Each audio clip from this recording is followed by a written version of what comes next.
Bienvenidos a su programa Jaque Mate, el juego que lo cambia todo. Soy Roberto Ojeda y hoy nos encontramos una semana más en el análisis de las campañas políticas 2024, en el que se elegirá, como bien se sabe, a presidente de la República o presidenta de la República, gobernador o gobernadora y alcaldías y diputaciones locales, federales, así como Senado. Nos encontramos con invitados muy importantes, como es Dulce María Sauri Riancho, es gobernadora de Yucatán. Bueno, hemos decidido cada vez su currículum, pero entre lo más importante es que ha sido líder de la Cámara de Diputados en el Congreso pasado. Así es. Bienvenida, muchas gracias. Gracias, muy amable. Y también tenemos a Ana Rosa Payán Cervera, exalcaldesa de Mérida en dos ocasiones, 1990. 91, 93. 91, 93. Y 2001, 2004. Y mujer partícipe de la política yucateca. Tenemos dos mujeres partícipes importantísimas de la política yucateca. Pues bien, gracias por asistir. Nos encontramos igual con la visita de una importante mujer de la política a nivel nacional en la semana, que fue el caso de Claudia Sheinbaum. Contadora, ¿cómo vio a Claudia Sheinbaum aquí en Yucatán? Su visita estuvo en Tizimín, en Progreso y en Umam, tres municipios importantes. Bueno, creo que escogió bien los municipios, eso podemos decirlo en principio. Lo segundo es que no cabe la menor duda de que el esfuerzo que está haciendo por ser empática con los ciudadanos, pues está haciendo el esfuerzo. Y el tema que tocó, que hasta me causó ciertamente gracia, del secretario de Seguridad Pública, pues estuvo más que evidente, ¿verdad? Porque el viaje pasado pues presentó a una persona que dice ser yucateca y que dice que sabe mucho de seguridad, pero Huacho había dicho otra cosa, entonces hoy como que se retractó. Y así que se puede decir que el más peleado y el más gustado de esta campaña se llama Luis Felipe Saide. Es el oscuro objeto de deseo político, Luis Felipe Saidén. Totalmente. Hasta parece candidato. Hasta parece candidato, ¿verdad? Creo que si hay que votar, habría que votar por él, definitivamente, porque ya tiene todos los votos de un lado y del otro. Pues, doctora, Luis Felipe Saidén, como figura de la seguridad en Yucatán, se ha convertido en lo que decían, en el oscuro objeto del deseo, ¿no? Pero ¿la seguridad en Yucatán es solo Luis Felipe Saidén? Definitivamente no. Que es una pieza sumamente relevante porque ha sido, y creo que ese es su valor más relevante, institucional. Cuando digo institucional, es un hombre que ha contribuido a crear las instituciones de seguridad de Yucatán. O sea, desde luego que es absolutamente deseable que Luis Felipe Saidén continúe en la Secretaría de Seguridad Pública del Estado. Pero si hubiese circunstancias personales, ¿sí?, o de salud que implicaran su ausencia en algún momento, ¿sí?, hay una estructura institucional que garantiza a las y los yucatecos, ¿sí?, que va a seguir funcionando a nuestro favor. Y cuando digo esto, no quiere decir que cualquiera le hace Huacho, no el Huacho, ¿eh? Eso lo dice la gente que no nos conoce bien, es Huacho, ¿verdad? De Joaquín, por cierto, ¿eh? No de Huacho, de Joaquín. Puede decir, cualquiera puede manejar este negocio de la seguridad, entonces no. Lo manejan las personas que están convencidas de que la seguridad de Yucatán empieza con la seguridad de las familias yucatecas y empieza en cada rincón de cada población, de cada ciudad del estado y medularmente con cuerpos de seguridad integrados por yucatecas y yucatecos, que es una de las características más relevantes de la policía, por llamarlo en un lenguaje coloquial, de Yucatán. A diferencia de otros estados de la República, donde pronto encuentras a personas oriundas de distintas partes del país, no solo como parte, sino como jefes, aquí en Yucatán son las y los yucatecos y muy particularmente personas comprometidas con su comunidad, la que prestan sus servicios y así debe continuar siendo. Contadora, usted ha estado en campañas en varias ocasiones. ¿Cuál es el objetivo del tema por qué tiene que venir Claudia Sheinbaum a decir primero que Saidén se quedaría cuando seguro ni han hablado con Luis Felipe Saiden. Bueno, creo yo que no han hablado con Luis Felipe Saiden. Independientemente de que hayan hablado con él o no, a mí lo que me llamó la atención, aparte de haber tocado el tema y de haber echado marcha atrás del comentario anterior, es que no tiene absolutamente ninguna autoridad. Así, vamos a pensar en el poco remoto caso de que ganara la presidencia de la República. Ella no va a venir a decidir quién va a ser el jefe de la policía en el estado de Yucatán. Ni él ni nadie. Bueno, si van a Guacho, a lo mejor sí. Bueno, me parecería un absurdo. Entonces, con más razón, creo que Guacho no se merecería el cargo de gobernador si va a recibir órdenes de la Ciudad de México, del Palacio Nacional, porque seguramente Claudia querrá vivir al igual que su patrón, ¿verdad?, en el mismo Palacio Nacional, no municipal. Entonces, primer absurdo haber tocado el tema. Segundo absurdo haber dicho que si se va o se queda Luis Felipe, o cualquiera que hubiera sido el nombre que hubiera elegido. ¿Viene acaso dentro de las facultades de un presidente de la República nombrar a los jefes de la policía de cada estado, de cada municipio? Dulce María, ¿me equivoco? ¿O tiene la facultad la presidencia de la República para nombrar secretarios de Estado en un estado de...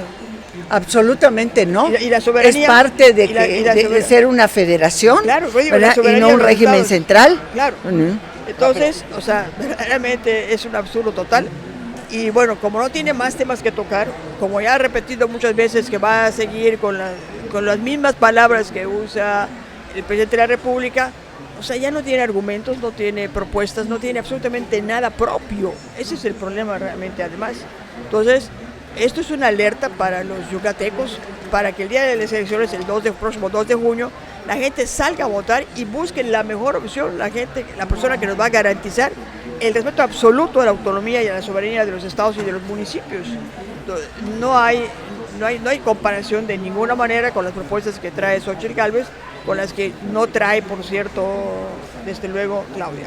¿Tiene alguna esperanza, doctora, Joaquín Díaz Mena, en caso de que llegue a ganar, de realmente ser autónomo en caso de que también gane Claudia Sheinbaum, tomando en cuenta, por ejemplo, que en Quintana Roo la gobernadora, en este caso Mara Lezama, pone a un secretario de Seguridad Pública, a 3 días lo tiene que cambiar y al final lo cambia también el segundo en unos meses? ¿Tiene esperanza Joaquín Díaz Mena de que vamos a pensar que llega? Realmente decidir sobre lo que pasa en la seguridad de Yucatán? Mira, a mí no me gusta hablar sobre las posibilidades futuras de un candidato por una fuerza política que me parece que no ayuda, no representa el futuro de Yucatán ni el futuro de México. Dicho esto, mejor me voy a los ejemplos concretos y específicos de lo que ha sucedido. A ver, yo seguí la visita de la candidata Claudia Sheinbaum con el enorme interés que he seguido también la de Xóchitl Gálvez y seguiré cuando venga Jorge Álvarez Maínez a Yucatán. Me parece que hay ciertas cuestiones que es muy relevante destacar, como los compromisos relacionados con obras de infraestructura que Yucatán le urge. Por ejemplo, la ampliación del puerto de altura de Progreso. Me parece también indispensable el ramal ferroviario que salga de Humán, que vaya hacia Progreso.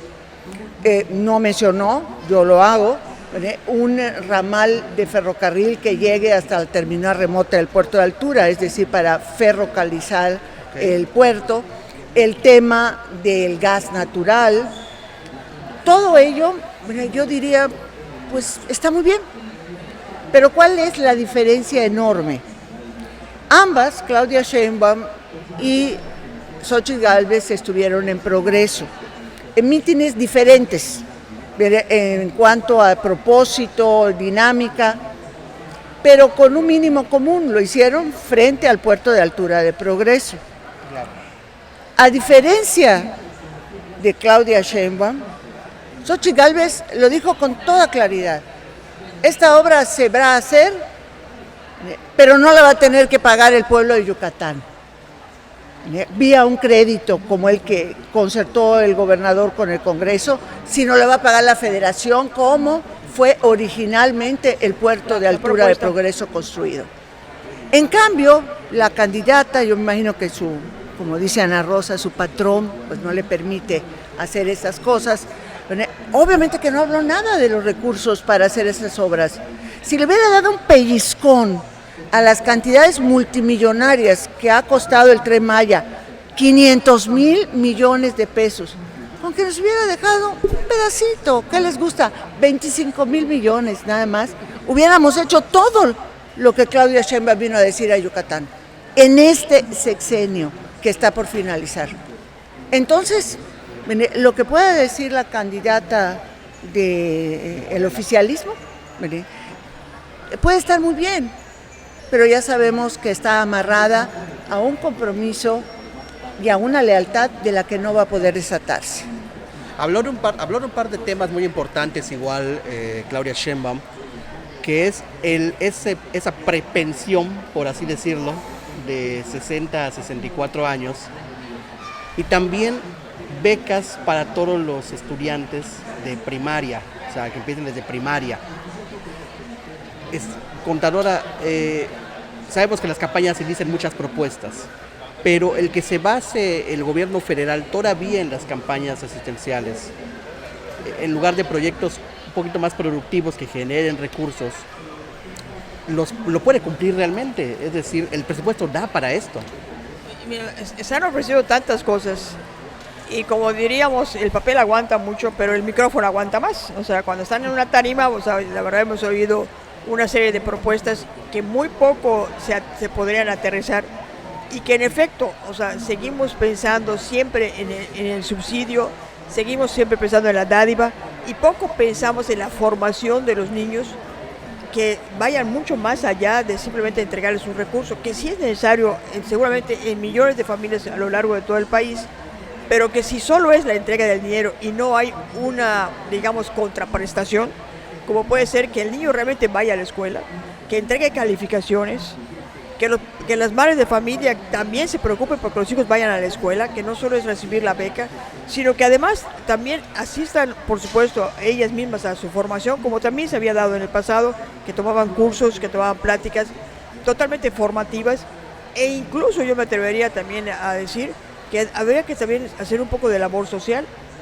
Cuando vemos en los documentos, por ejemplo, documentales, por ejemplo, de otras partes del mundo, como es el caso concreto de Japón, por ejemplo, donde los niños se quitan de su mesita, ¿verdad? La limpian, le recogen la basura. Los niños no necesitan conserjes, no necesitan llegar a los padres de familia. Los niños tienen tal disciplina que ellos mismos cuidan su salón, que cuidan su escuela. Ojalá, ¿verdad? Algún día viéramos aquí eso. A veces va uno a una escuela y encuentra uno basura por todos lados. En los alrededores hierba, los salones a veces pintarrajeados. O sea, esto no se da en los países orientales donde la disciplina, donde el orden. No quisiera yo que llegáramos todos a ser como China, que tiene muchas cosas buenas y otras no tan buenas, pero sí, ojalá que se sigan dando los apoyos, pero que estos tengan un resultado con miras hacia el futuro. Si no formamos niños, si no hay disciplina, si no hay orden, si no hay formación, si no hay la educación y ese aspiracionismo que hoy tanto se critica, pero que es necesario. Si uno no aspira, uno no puede llegar el niño que está en primaria tiene que aspirar a llegar a la secundaria, luego a la prepa y luego a una carrera o un área técnica o simplemente ser el mejor agricultor que este país necesita.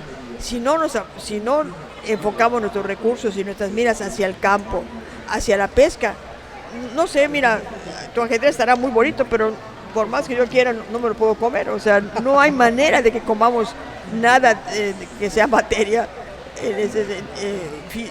y que además evidentemente no sé por qué los gobiernos y particularmente este gobierno ha hecho programas tan inútiles como es el caso de Sembrando Vidas, que lo único que hicieron fue destruir el bosques, que lo único que hicieron fue destruir realmente la naturaleza y no hubo nada a cambio porque les entregaron el dinero, pero nadie sembró y lo poco que sembró nadie lo cuidó.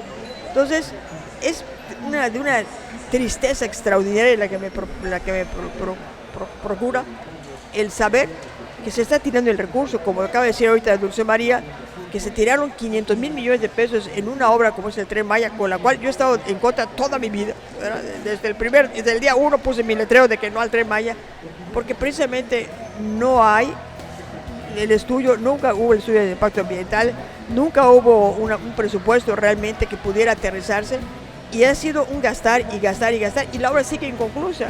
Hoy estaban diciendo que hay ocasiones que no tiene aire acondicionado en los vagones, hay horarios que no se cumplen, hay trenes que no llegan, hay gente que se ha quedado varadas 4 horas en medio de la nada. Entonces, o sea, ¿a qué le tiramos? ¿A qué aspiramos realmente? ¿A un país de derroches? ¿A un país en el que el despilfarro es la esencia número uno? ¿O bien estamos aspirando a tener un gobierno que ordene, un gobierno que procure, un gobierno que cumpla realmente? Y esperemos, por supuesto, que uno de esos cumplimientos sea el próximo puerto de altura.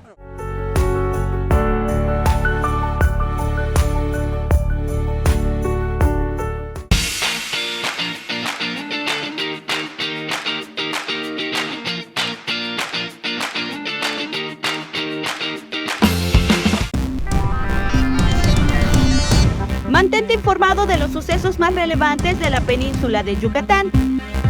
De lunes a viernes en punto de las 2:30 de la tarde y repetición a las 6 de la tarde a través de nuestra app y redes sociales. Solo por Teleplay.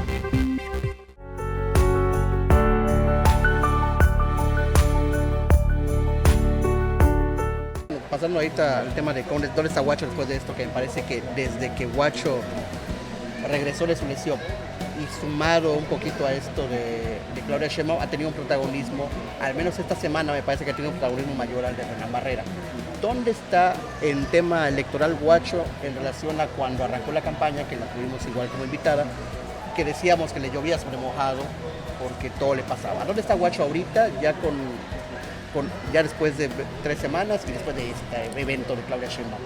Pues Huacho está en campaña, con 2 semanas notables de retraso. Yo creo que Hernán Barrera está haciendo lo suyo y creo que lo está haciendo de una manera distinta a la manera tradicional como hacíamos las campañas en el PRI en la década de 1980. En las campañas de entonces venía la candidata, o en este caso el candidato presidencial, y se hacían grandes concentraciones. Recordaba, por ejemplo, las que llegamos a hacer en Tizimín, las que hicimos en Valladolid, por citar 2 muy notables del interior del estado, las propias concentraciones en Mérida. Y teníamos entonces un síndrome, ahora le digo síndrome, entonces no le decía así, de plazas llenas y urnas vacías. O sea, las plazas llenas de personas, cuando las personas acuden convencidas, muy bueno, pero cuando las personas van a la plaza porque les dicen, pues te estamos dando tu pensión y tienes que ir a manifestarte, y si no van, o sea, cuando van a no me gusta porque a nadie nos acarrean. Tenemos 2 piernas y si no una silla de ruedas que alguien la impulse y vamos. Nada más que la voluntad puede ser libre o puede ser una voluntad amenazada con algo, ¿no? Okay. Esa es la diferencia. Así puede ser que hayan ido acarreadas.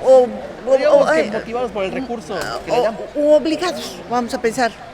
Entonces, de alguna manera, cuando veía las imágenes de estos mítines y decía, bueno, está casi tan bonita la foto como, no había drones entonces, como las que tomábamos, pero luego llegaban las urnas, llegaban los votos y no respondían esas plazas llenas que habíamos visto. Yo creo que algo así puede estar pasando para la coalición oficialista. No me interesa ahondar más sobre eso. ¿Qué es lo efectivo ahorita? Escuchaba con mucha atención el tema de las becas, pero la mayoría inmensa de las familias lo que quieren es salir adelante. Y salir adelante, por ejemplo, con las niñas y los niños en la primaria, es la beca sí, pero también en la escuela de tiempo completo, donde las niñas y los niños tengan oportunidad de, después de la jornada escolar, recibir otras oportunidades como la enseñanza del inglés, la robótica, aprender de artes, etcétera, y recibir una alimentación que les permita, al salir de la escuela, ya haber contado con desayuno y comida adecuados y dejar la cena para la casa. Ese tema es la igualdad de oportunidades que se construye desde la infancia. Entonces, no me vengan a decir que las becas van a resolver eso. Son un pequeño escalón. El impulso grande está en todo lo demás. Y yo no he oído que la señora del oficialismo diga una sola palabra sobre eso. En cambio, Xochitl Gálvez sí lo ha hecho. El tema de las escuelas de tiempo completo era una muy buena idea que desafortunadamente está trunca. Pero ¿dónde está, regresando a la pregunta, dónde está Guacho ahorita? Después de esta serie de eventos que tuvo con Claudia Sheinbaum, ¿verdad? Sí coincide con la doctora con respecto a que en realidad podría ser solo gente amenazada y que no vaya luego a las urnas. ¿Sí podría ser así? Sí podría ser. Yo creo que Guacho está remando contracorriente, en primer lugar porque en el Estado nunca ha dominado realmente su partido. Él es un candidato que ya ha tenido experiencia como tal, pero sin embargo el partido no ha sido gobierno realmente aquí en Yucatán, como ha sido en este caso el PAN y el PRI, que tienen mucha experiencia en ese sentido. Yo creo que el hecho de que haya venido la señora Sheinbaum no garantiza de ninguna manera que esto ya es un boom y que se va a ir como la espuma. Yo diría que es todo lo contrario, porque en efecto el llenar una plaza no te garantiza nada. Y ahorita que recordaba Dulce esos municipios, yo recuerdo perfectamente bien el municipio de Peto. Okay. Teníamos los mítines más maravillosos de la vida.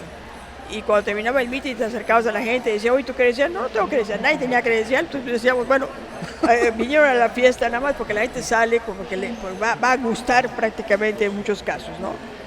Y yo de verdad he sido una convencida de que no es el mitin el que gana la elección. Lo que gana la elección es el convencimiento de la gente de que, en este caso el 2 de junio, salga realmente a votar. O sea, de que la gente esté convencida de que quiere realmente o aspira a tener ciertamente una mejor oportunidad con el próximo gobierno. Cada gobierno es una esperanza que se abre para el ciudadano. No importa qué partido, no importa qué candidato, pero siempre hay la esperanza. O sea, la gente vota con esperanza, la gente vota con ilusión, la gente vota también, en muchos casos, con coraje. Me pasó hace unos días que fuimos a hacer un volanteo, obviamente a favor de Xochitl, y en un crucero, pues mucha gente nos saludaba, nos recibía el volante, y otros decía que no, que es lo normal, o sea, no todo el mundo te va a aceptar un volante. Pero particularmente una persona, una mujer más o menos joven, me recibe el volante, y cuando me volteo y me doy cuenta, lo arruga y lo tira al piso. Entonces lo primero que hice fue recogerlo y le digo, ¿sabes qué? Mira, el basura no se tira en la calle. O sea, si no lo querías, me hubieras dicho que no lo querías. Si no te gustaba, lo hubieras dejado aquí, y luego llegas a tu casa lo tiras. Pero no, y se voltea y la mamá, la mujer ya grande, con la rabia de la vida me decía, aquí Morena, aquí Morena. Dice, señora, le va a dar un ataque, o sea, cálmese, o sea casi no. Pero ves la vehemencia con que la mujer mayor me estaba diciendo que quería de alguna forma garantizar su beca, ¿no? O sea, eso es algo que se ha ido construyendo a lo largo de este sexenio, en la división, en el enfrentamiento entre los mexicanos. Esto no es bueno, no es sano. Yo creo que en efecto se vale competir. Dulce María Sauri y yo hemos sido adversarias, pero no enemigas. O sea, yo no podía pensar desearle mal a ella. Yo estoy segura que ella nunca me deseó mal tampoco, porque no es la persona, son las ideas que teníamos diferentes posicionamientos en ese momento, pero salimos adelante, ¿verdad? Y estamos ahorita para construir realmente. Creo que lo más importante de esta elección es la construcción de proyectos, de ideas, de sueños que tiene el mexicano, de ver un país mucho mejor. No esta amenaza que hoy tenemos del narcotráfico, de los grupos delincuenciales, de los grupos criminales, que son capaces de grabarse abofeteando a un pobre ciudadano, que lo único que hace es ser un chofer de un vehículo. O sea, entonces, esa rabia que tiene adentro estas personas y que están siendo fomentada todos los días desde un micrófono pagado por los mexicanos, por cierto, eso es lo que me preocupa mucho de este proceso. Pero yo estoy segura de que el 2 de junio mucha gente va a reflexionar su voto, mucha gente que votó por ellos hoy están arrepentidos, y muchos más. Obviamente eso es una competencia, en una elección es una competencia, si no hay competencia pues tampoco hay. es lo que le da sal a la campaña, ¿no? Entonces, yo estoy segura y convencida de que esta campaña va a tener muy buenos frutos. Muy bien, pues me gustaría que haga una reflexión final antes de concluir. Sí, A ver, el tema de la seguridad. más que una reflexión final, lo que quisiera decir es algo que me preocupó particularmente en los compromisos del candidato del oficialismo a gobernador de Yucatán. Cuando dijo que va a afiliar a Yucatán al, ¿cómo se llama?, Seguro del Bienestar. A salud. A ver, ahí sí me recorrió un escalofrío en la columna vertebral, porque si el gobierno de Yucatán ha resistido todo tipo de presiones para entregar los recursos, el dinero público al gobierno federal para atender la salud de las y los yucatecos, yo no veo al próximo gobernador cediendo a la presión centralista de control del dinero de la salud. Si algo tiene negativo en grado superlativo este gobierno, además de la seguridad, es sin duda alguna el tema de la salud. O sea, los millones y millones de pesos, se calcula en más de 150,000 millones de pesos que salieron de los fondos de la salud a quién sabe qué destino. Posiblemente algunos de los rieles del Tren Maya nos hablan de la terrible desatención que ha implicado muerte, que ha implicado amenaza a la salud de niñas y niños que no tienen sus cuadros de vacunación completos, a la pésima atención a todos los tipos de cáncer, y eso tiene que cesar, tiene que terminar. Y no es firmando un convenio con la Federación para que los recursos de Yucatán se vayan a quién sabe dónde y a quién sabe qué obra, como vamos a componer esta situación.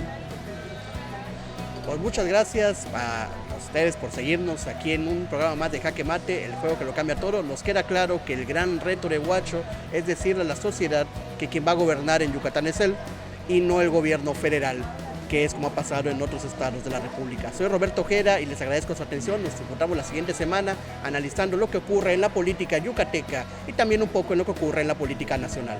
Un abrazo y estamos a la orden.